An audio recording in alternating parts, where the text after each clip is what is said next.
Today's My Thoughts Monday is brought to you by GymAware, the leading tool when measuring performance in the weight room. Guys, VBT is all the craze right now. It's a hot, sexy topic, although it's something that's been around for a while. And the man who wrote the book on velocity-based training, Brian Mann, has called the GymAware the Rolls Royce when it comes to velocity measuring devices. Guys, the ability for you to shoot all your information right up into the cloud and store it right away is enough for me right there to make sure that this is something that I had in my weight room. Putting things together with instant feedback as to how the reps are being performed. On top of that, with the x-axis correction, so you don't have to necessarily worry about direct positioning when you're performing the exercises. Tying that in with the visualization of everything and the ability to allow the athletes to compete, make this an absolutely stellar tool and something I couldn't recommend you having in your weight room enough. Hop on over to kinetic.com.au today and see everything that they have to offer. Hey everybody, if you enjoy the podcast and the content it provides, be sure to hop over and check out the community. The community is an exclusive members website that is just an extension of what we do here in July at the Central Virginia Sport Performance Seminar. What it is a combination of video lectures, a coach's corner with your Monday morning take-home information, and a forum where you can talk about anything and everything related to the field of strength and conditioning. In the community, you'll find content added each month from some of the top practitioners in the world, ranging from PhDs to high-level coaches, bringing you exactly what they're doing with their athletes or their research at the present moment. On top of that, an additional discussion by coaches bringing you that Monday morning information, things that you can add to your training program right away. Tying that in with the opportunity to discuss with coaches around the world in the forum on anything and everything from the topics addressed in these presentations to whatever you're seeing in your daily life as a coach.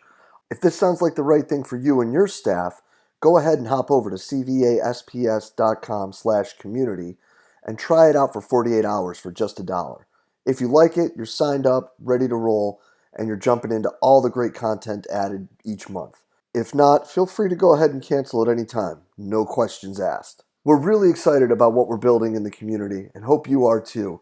Go ahead and hop over to cvasps.com/community and check it out today. All right. Hey guys, how you doing?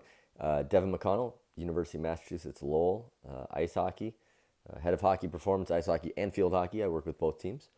Given a lot of thought about what I wanted to talk about here for My Thoughts Monday, and I decided that supplementation was the topic that I wanted to kind of broach here. Not exactly true. Supplements as kind of a metaphor for maybe a grander topic, a more important topic, at least to me.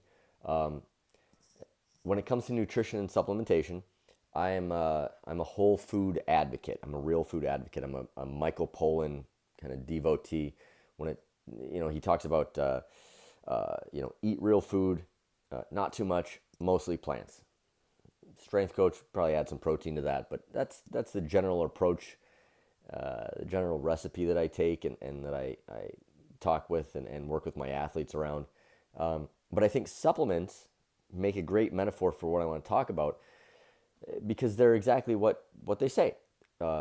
Supplements should be a supplement to good nutrition, right? We all know if you eat like garbage, but you take creatine and your protein shake and some greens and multivitamin, it doesn't do anything.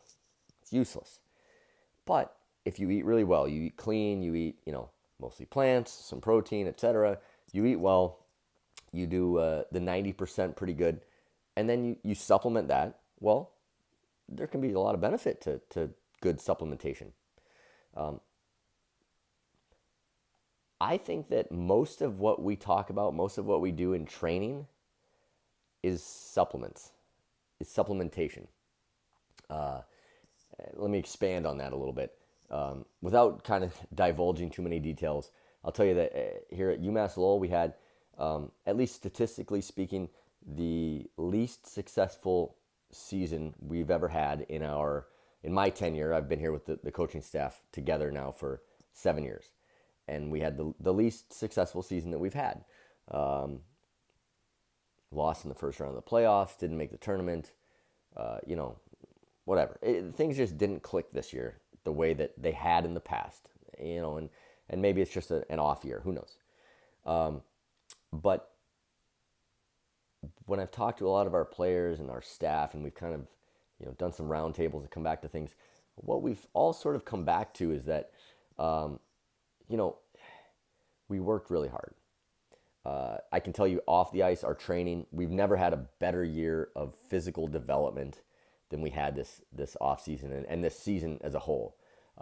In the off season, we had, you know, every one of our veterans, RFEs, you know, split squats are our primary lower body lift. Every single player on our team, every single veteran on our team, double body weight plus. You know, we have 515-pound RFE squatters. It's stupid. We had 28 guys on the roster. At the end of the summer, we had 21 players with a vertical jump over 30, another 5 over 29. So, yeah, you know, physically outstanding. Outstanding summer of training, outstanding work from our guys. Something didn't click. Something was off. And that thing was culture, is culture. So coming back to that sort of original point, training, what we do, you know, exercise science, sports science, I'm a big sports science guy. Hell, I wrote a book about sports science. It's the supplements. It's supplementary to culture. If you don't have outstanding culture, if you don't have, if the intangibles, so to speak, are not in place, X's and O's on the ice, on the field, your periodization, your loads, your numbers in the weight room, doesn't matter. It doesn't matter. It comes back to culture. It comes back to, and it's different for every team, right? Every team has a different approach. They have a different why. It's a big thing too, is what's your why, right? Everybody's got a different why, and that's important. It has to be self-built. It can't be sort of just a manufactured, this is why we do what we do. But I think it needs to come internally. So culture is sort of what I'm talking about here, and what I think is really important. The biggest thing that matters when it comes to success, sports success, personal success, business success, ultimately comes back to culture and comes back to why. And so one of the things that we've done as a group in this early off season, and we're only a couple weeks into our off season here. In fact, as I record this right now, the Frozen Four hasn't even happened yet. So we're already kicking off before some teams are finished playing, as I'm sure a lot of teams out there in different sports are doing. But we've come back to really sort of a culture reboot and really focusing on our why. And that comes, what we've really done is, or my approach at least, has been to start out by listening to our players. And one of the first things that I do in our off season, I've done it several times, but this is probably the most important year, I do an anonymous survey with our team, with our players. And I ask them a bunch of questions. What did I do well? What did I not do well? What did we do well? What did we not do well? If you were in charge, what would you do? Etc. A bunch of stuff. And I really want to say, I want to find out, what do you think matters? And what are your problems? What are your complaints? What went wrong? You know, I think too often as coaches, we give lip service to, you know, listen to your players, listen to your people, but we only want to hear what we want to hear, and we turn off the rest. I think magic happens when you honestly listen to what people have to say. It's the old, they don't care how much you know till they know how much you care, right? If you listen to them and you take them seriously, your players are going to tell you a lot that you need to know, that you need to learn from. So one of the first things that we did here this offseason, just very recently, is this, anonymous survey where the players could really tell me, hey, this is what we think. This is what we think about you, the program, the team, everything. Nothing's off limits. And then the next step was that we had a real conversation around that, where we sat down as a group for about an hour and a half, myself and the rest of the, and the players coming back, our first day of the off season. And I said, okay, this is what you guys told me in the survey. Let's go through this piece by piece. We're going to talk about it. We're going to discuss it. Some of this, I'll tell you, I think is garbage. Some of this was hard to hear, and a lot of this is food for thought. So let's go through this one by one. That allowed the players to really have a voice and to have their say about what mattered, and at the same time was an educational opportunity for me to say, well, guys, we lifted too heavy too late in the season. Well, this is why we did that. This is why we did that. This is why this matters. It's not just because I like seeing guys lift heavy weights, but this is the reason why. Oh, okay, that makes some sense actually. So maybe next time I don't complain because now I have a better idea of what's going on. At the same time, it's important for me to listen to, hey, Dev, like, we were fatigued, we were tired. All your data, all your sports science, all your questionnaire stuff, why didn't you adjust things away, based on that information? And again, back and forth a little bit. What did I see? What did they see? Why weren't we communicating? Regardless, all of this is culture. All of this comes back to the point that culture matters more than anything.